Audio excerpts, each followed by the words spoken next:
চিংড়ি শুটকির বালা চাও সম্পর্কে তো আমরা এখন অনেকেই জানি, তাই না? বালা চাও কীভাবে তৈরি করে তার প্রসেসিং সম্পর্কেও আমরা অনেকেই টুকটাক ধারণা রাখি। চলেন আজকে আমি ইনস্ট্যান্ট বালা চাও কীভাবে তৈরি করে তার খুব সহজ একটা রেসিপি আপনাদের সাথে শেয়ার করি। আমরা যারা বালা চাও বা চিংড়ি শুটকি এগুলো পছন্দ করি তারা খুব সহজেই কিছু প্রিপারেশনের মাধ্যমে ভাত খাওয়ার কিছুক্ষণ আগে গরম গরম বালা চাওটা আমরা ইনস্ট্যান্ট তৈরি করে নিতে পারি।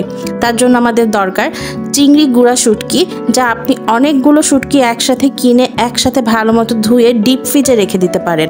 বাস খেতে বসার আগে তেল ভালো মতো কড়াইতে গরম করে আপনি এই ডিপ ফ্রিজ থেকে বরফ চিংড়ি শুটকি বের করে আপনার প্রয়োজন মতো তেলের মধ্যে ছেড়ে দিবেন।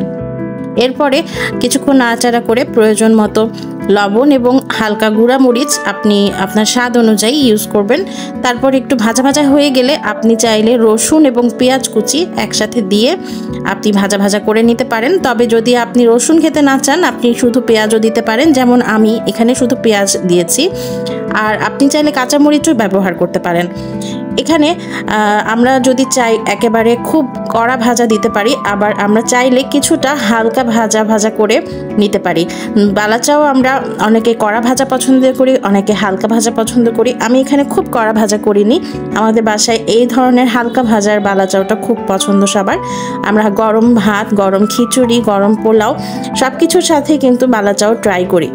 মাঝে মাঝে ভর্তা ভাজির পাশাপাশি এরকম চিংড়ি শুটকির বালা চাও কিন্তু খিচুড়ির সাথে, ভাতের সাথে, পোলাওয়ের সাথে খেতে খুব খুব ভালো লাগে।